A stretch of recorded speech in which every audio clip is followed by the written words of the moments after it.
নমস্কার বন্ধুরা, আমি তুহিন আর আমার কিচেনে আপনাদের সবাইকে স্বাগত। আজ আপনাদের জন্য নিয়ে এসেছি ডাক বাংলো চিকেন বা চিকেন ডাক বাংলো।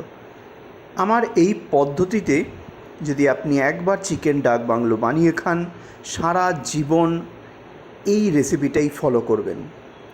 কারণ তথাকথিত চিকেন ডাক বাংলো যে পদ্ধতিতে তৈরি হতো সেটা একদমই সাধারণ পদ্ধতি। সেটার মধ্যে কিন্তু কোনো ফিউশন ছিল না, একদম নর্মাল চিকেনের একটি পদ মাত্র। সেই চিকেনের স্বাদও কিন্তু ভালো ছিল, কারণ ওটা বন মোরগ বা দেশি মোরগ মুরগি দিয়ে তৈরি করা হতো, প্লাস দেশি লোকাল মুরগির ডিম বা দেশি হাঁসের ডিম ব্যবহার করা হতো তার সঙ্গে। এখানে আমরা দেশি মোরগ মুরগি বা ডিম ইউজ না করে ঘরোয়া পোলট্রি মুরগি এবং পোলট্রি মুরগির ডিম ইউজ করব, কিন্তু মশলাতে কিছু পরিবর্তন আনব, যেটাকে বলে ফিউশন। সেই ফিউশনটা করলেই আপনি কিন্তু পাবেন একটা অনন্য মাত্রা এই রেসিপির। চলুন কিভাবে আমি আমার বাড়িতে এই চিকেন ডাক বাংলোটা বানাই সেভাবেই কিন্তু আপনাদের সঙ্গে আজকে প্রেজেন্ট করব। চলুন দেখা যাক কীরমভাবে বানাই। প্রথমেই নিয়ে নিয়েছি 750 গ্রাম চিকেন। এটা কারিকার চিকেন, যেরমভাবে মিডিয়াম সাইজের পিস করা হয় সেভাবেই করে নিয়েছি এবং ভালো করে বেছে ধুয়ে আমি নিয়ে নিয়েছি।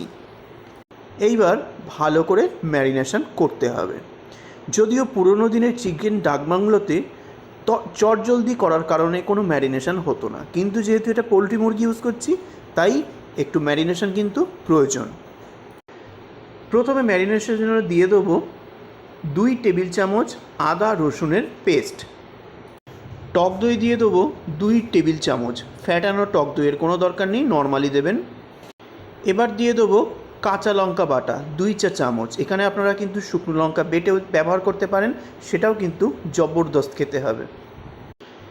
যেহেতু গরমকাল তাই আর শুকনো লঙ্কা বাটা ইউজ করলাম না, অন্যান্য সময় হলে অবশ্যই করতে পারবেন। আর দিয়ে দেবো 1 চা চামচ হলুদ গুঁড়ো, 1 চামচ দিয়ে দেবো লবণ অথবা স্বাদ অনুযায়ী।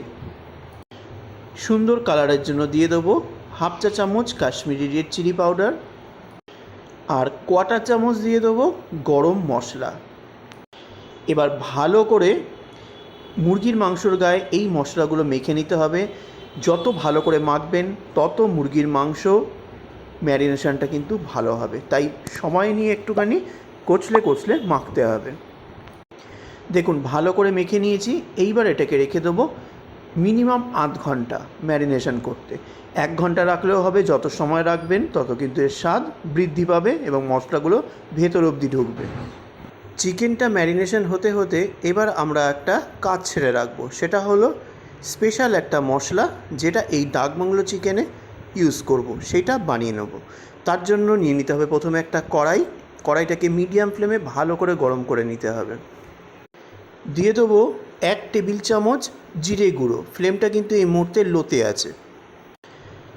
এবার দিয়ে দেবো 1/2 চামচ কালো গোলমরিচ, 1 চামচ দিয়ে দেবো গোটা ধনে, একটা দিয়ে দেবো গোটা তেজপাতা মিডিয়াম সাইজের দিয়ে দেবো, তারপরে 2টো মিডিয়াম সাইজের স্টিক হচ্ছে দারচিনির, ছোট 1 টুকরো দিয়ে দেবো জায়ফলের টুকরো, 4 ভাগের 1 ভাগ নয় কিন্তু, তার থেকেও ছোট।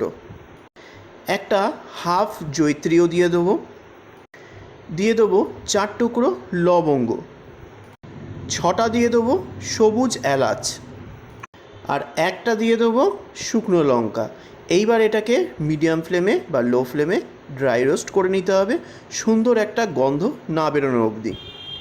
দেখুন মশলাটা ড্রাই রোস্ট করতে করতে এবার চেক করে নেবো মশলাটা কতটা ভালোভাবে ড্রাই রোস্ট হয়েছে। তেজপাতাগুলো আমি টুকরো টুকরো করে নিলাম, ইজিলি কিন্তু টুকরো হয়ে গেল, মচমচে হলেই কিন্তু এভাবে টুকরো টুকরো হয়। তারপরে আরও কিছুক্ষণ আমি একটুখানি ড্রাই রোস্ট করে নেব। ড্রাই রোস্ট হয়ে গেলে এটা একটা পাত্রের মধ্যে তুলে রেখে ঠান্ডা করে নিতে হবে। মশলাটা ঠান্ডা না হওয়া অবধি কিন্তু মিক্সার গ্রাইন্ডারে দেবেন না। ঠিক 15 মিনিট পর ঠান্ডা হয়ে যাওয়ার পর যে মশলাটা বানিয়ে রেখেছিলাম একটা পাত্রে তুলে রেখেছিলাম, সেটাকে এবার একটা মিক্সার গ্রাইন্ডারের মধ্যে আমি নিয়ে নেব।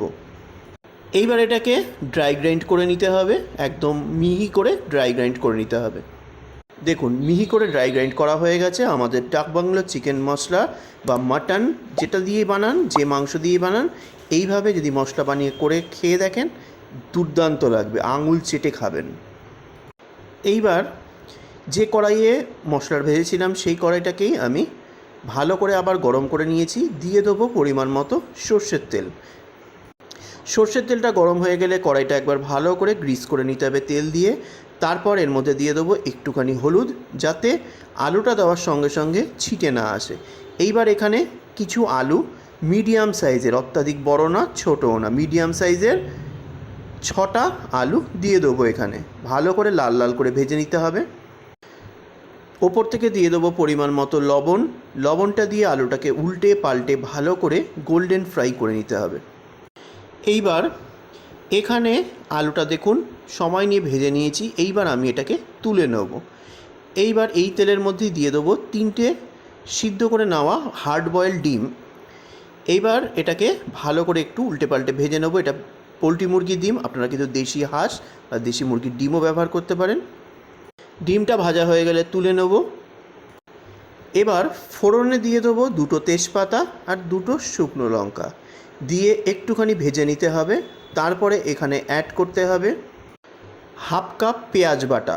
আপনারা এখানে কিন্তু পেঁয়াজ কুচিও দিতে পারেন, আমি বাটা দিলাম।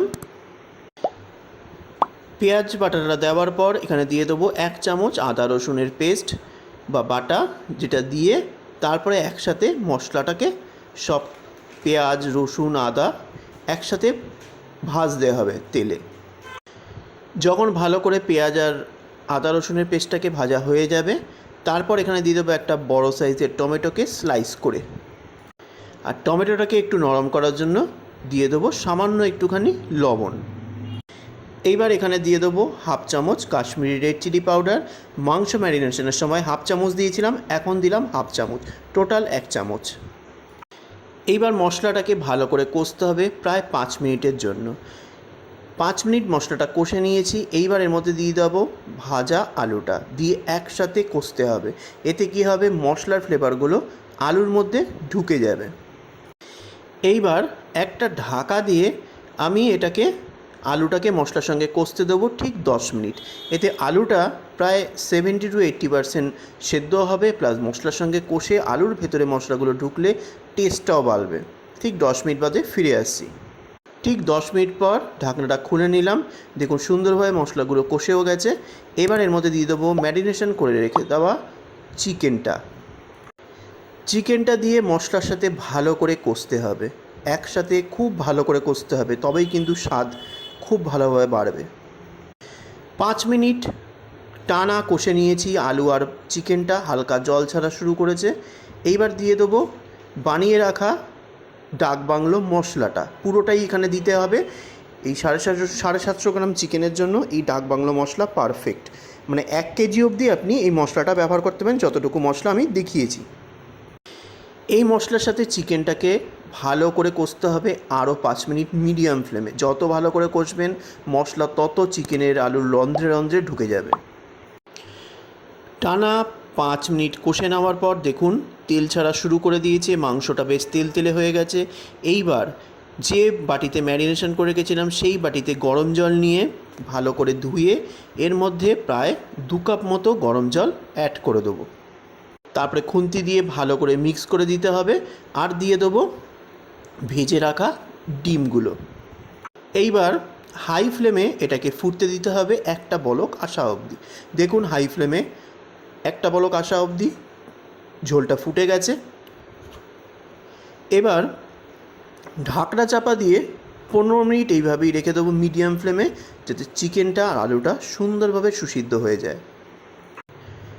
ঠিক 15 মিনিট পর আমি ঢাকনাটা খুলে নিলাম। এইবার একটা চাকুর সাহায্যে আলুটার মাঝ বরাবর গেঁথে দিলাম। ইজিলি কিন্তু এপর ওপর হয়ে গেল। মাঝ বরাবর দিলে কী হবে, বোঝা যাবে যে আলুটা সুসিদ্ধ হয়েছে কিনা, কারণ মাঝখানের অংশটাই সিদ্ধ হতে কিন্তু সময় লাগে। দেখুন সুন্দরভাবে সুসিদ্ধ হয়ে গেছে, অথচ গোটা রয়েছে। আর আলু যখন সেদ্ধ হয়েছে তার মানে চিকেনও সেদ্ধ হয়ে গেছে, এটা বলার আর অপেক্ষা থাকে না। ভালো করে একবার হালকা হাতে মিক্স করে দিতে হবে। এবার একটু টেস্ট করে দেখে নেবেন টেস্ট করার পর যদি বোঝেন এখানে নুন ঝাল বা কিছু লাগবে এখানে অ্যাড করে দিতে পারেন। আজকে চিকেন ডাক বাংলো একেবারে রেডি। কেমন লাগলো আজকের রেসিপিটা অবশ্যই জানাবেন, কমেন্ট করে জানাবেন যে আজকের রেসিপি কেমন লাগলো, আর ভবিষ্যতে কী কী রেসিপি দেখতে চান অবশ্যই সেটা কিন্তু আমাকে জানাতে পারেন।